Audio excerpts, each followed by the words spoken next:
Good morning, everyone. Thank you for joining me. I thought I'd try it with the lights on today because I've got so much to do, just housework and everything and stuff going off.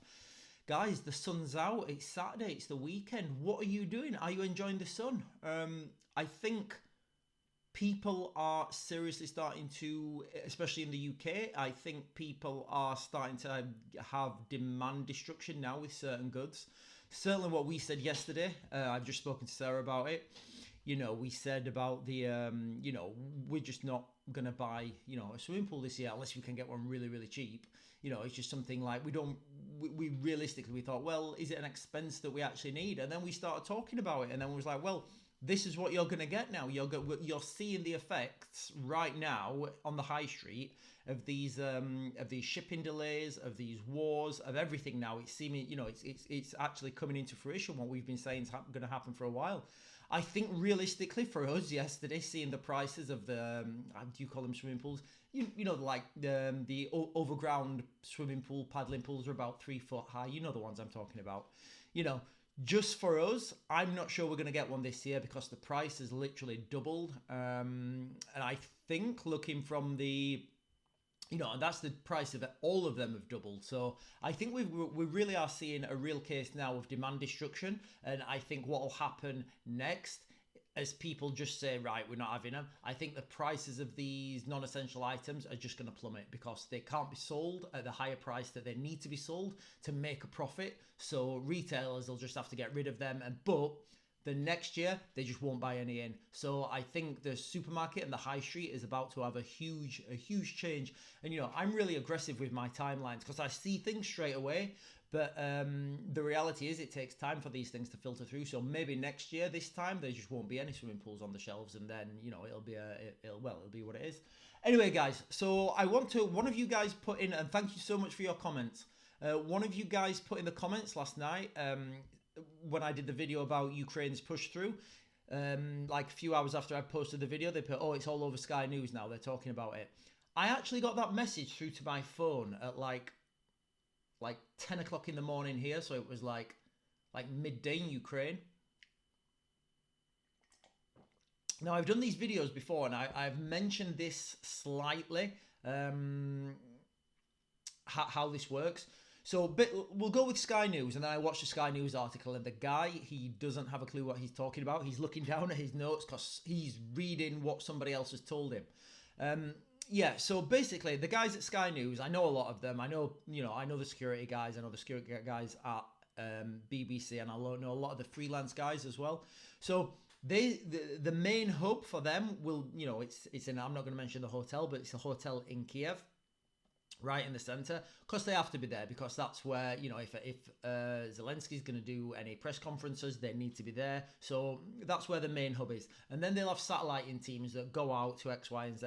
Now, I would assume that their security teams have said, look, you can't be in Kharkiv at the moment. It's too, it's just not happening. It's too dangerous, which it is.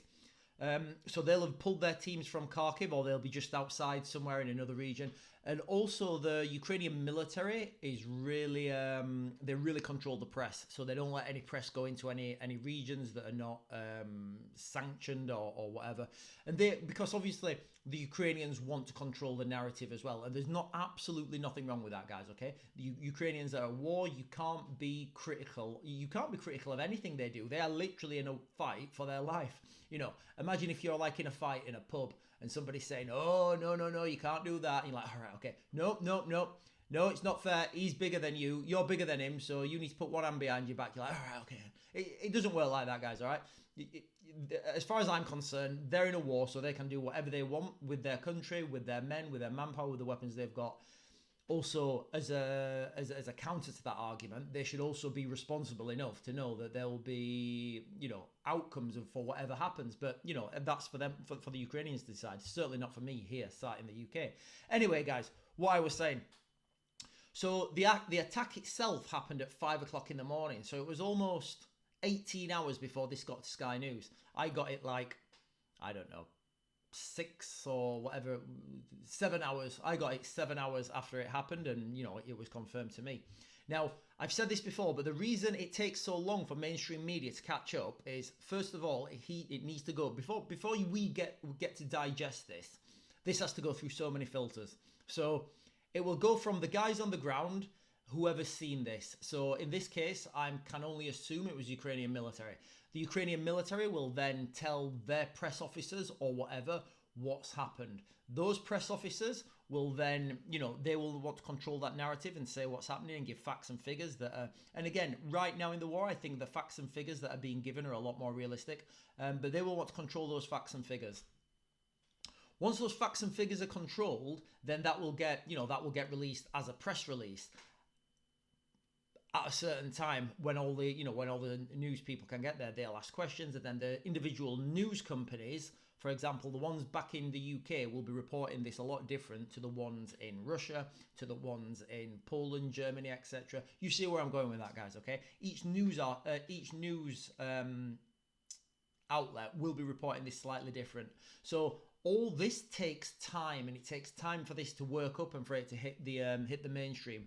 Now, what I thought was really, it was actually funny. I was laughing about it. I did a search for Ukraine and then hit news this morning when I came down here, and literally it was like I've taken off the search bar now. What I got was, it was like, Ukraine loses ground in Kharkiv, Russia losing ground. And I'm thinking, what is it? Who's reporting this? Because literally on the same search, you're getting conflicting articles. Guys, I don't see under any circumstances that Ukraine can fall. The saving grace for Ukraine is the river Dnipro. That river runs straight through the middle of the country, and the Russians will not be able to cross it. From the Sky News commentator, he's saying, again, he doesn't know what he's talking about, and there's nothing wrong with that. It's just the reality. He's not been to Ukraine, he's not in Ukraine, he's not spoke to the people on the ground, he doesn't know the culture, he doesn't know the people, he doesn't know what's happening. All he knows is what he's being told to say, and that's fine, that's how mainstream media works. But and again, he didn't really know what they're trying to do, the Russians. They're trying to encircle Kharkiv. And if they encircle Kharkiv, they don't have to go into Kharkiv. It's that simple. And they're not going to go into Kharkiv. They've learnt lessons from trying to go into Kiev. It's too big. It's too powerful. These cities, there's too many people. There's too many arcs. You think about if you're trying to fight a war in a countryside, you're fighting a pretty much 2D battle zone. If you go into a big city, you've then got buildings above you, you've got sewer networks and underground systems. It just becomes an absolute nightmare, and it's very difficult to do. So the Russians are not going to go into Kharkiv. I feel they're trying to encircle it, and then they will just, they can just lay to siege, bombard it, or they can just say, right, nobody in or out, behave, and we won't fire missiles in there. Either one of those options, guys, has an equal amount of likelihood. Now, what I would say, just as I'm looking at this map, I'd say the Russians are very close to covering their northern section of that encirclement. As soon as they've covered that northern section, on the Ukrainian northern border, the Russian southern border. As soon as that's done, they'll start coming in from the south. So that's places like that you'll see, like Izium, Balakalaya, Zium, Merfa, and they're going to push in from that region, and then they'll do a pincer movement. So they've got the northern area covered, the southern area covered, and then they'll just fight to join them up, and then Kharkiv will be encircled, and then there's pretty much nothing then to stop. There's absolutely nothing then to the river Dnipro, and I think that's where they're really trying to push right now. And the question from last night, I was going to do it, but it was really, really late. So the question was from last night: how is this going to affect things moving on? Well, you've already seen now the French military, they've already committed to going into Ukraine if the Ukrainians ask for it and the front line's fallen. Well, it's looking like at real time we're watching the front line fall. So to me, it's a matter of days, not weeks, when the Ukrainians say, hey, you know what, what's his name? Macron, our front line's fallen, can you please send troops? And then Macron will say yes, because they've already agreed to it. There's plans already in place for this to happen. And then the French troops will move into Ukraine. Let's not forget, there's a huge NATO buildup of troops in Poland right now. The biggest buildup since like for 30 years or something. And they're all in Poland now. When's the best time to send your troops into a war zone? When they've just finished the big exercise. When does the big exercise finish? Middle of May. Guys, it's all these points are, you know, all these dots are adding up. All these breadcrumbs are leading to the same place. So that's what I feel will happen. Now, the only question is, when will the Ukrainians say that the front line has been breached? I could make the argument that it's already been breached. I don't know. Maybe, but they'll have triggers in place. They'll say, right, if the Russians get past this point, we're going to say that it's been breached. The reality is, I don't know what that is. I could make the argument that it's already been breached, but who knows? But I feel that's going to happen in days, not weeks. But the reality is, it's inevitable. Whether it's weeks, whether it's at the end of the month, it doesn't matter now, because, you know, French troops will be in Ukraine. You know, facts. They've already said they'll go if they're asked. They've said if the front line falls, they'll go. Look what's happening now. It doesn't look like, you know, the Ukrainians can hold out much longer, because these weapon systems that were promised to them, they're just taking too long. And the reality is, a lot of that money is going back to US companies. They're taking their profit out of that, and then they're producing weapons, and then those weapons will then be sent to Ukraine. This is not going to happen till like mid-June or something. It's just not going to happen in time. And by then, the Russians could have taken huge swaths of land.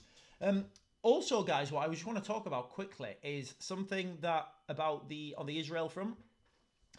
And guys, you know, when we started this channel, I wanted to talk about aliens and ghosts and space, and all sorts of stuff. But these wars just seem to be dominating our channels. We started our channels in, I think, September, and then literally straight away there was the October the 7th attack. There was all sorts of crazy stuff happening. The war in Ukraine's advancing. And anyway, guys, so what I want to talk about now is I'll try and put the link to this in the, let me lift this up so the sound doesn't go. I'll put the link to this in the bio. US says Israel may have breached international law with American weapons in Gaza. Now, I wasn't aware that there was such a thing that you can sell somebody a weapon and then say where you can use it. It makes no sense to me. You either sell it them and say, right, do what you want, or don't sell it. It doesn't make any difference. I can't see the logic behind it. So, going down, guys, quickly. So, US says Israel may have used American-supplied weapons in breach of international humanitarian law in some instances during the Gaza war. So, I don't know what this means, but it just seems absolutely ridiculous that you should have a law that caveats where somebody can use the equipment that they've purchased. It makes no sense to me. You should either say, right, these are our allies, these are our friends, we sell it to them, we trust them, or we don't trust them. They can't, we don't trust them, and we think there may be a risk of them using these weapons on. I don't know. It's not clear what they've done, but you see where I'm going with that, guys. I don't see how or what the point is of this. They're either a trusted partner or they're not. You can't be it's like, I don't know. You can't be a little bit pregnant. You're either pregnant or you're not. It's not. There's not like a grey area in between. So anyway, so it's really interesting. Again, this brings me on to what I said yesterday about I think Ezekiel 13 in the Bible, where it says when the whole world's against Israel, that's when the what's it called, the Antichrist will appear, and then the Messiah.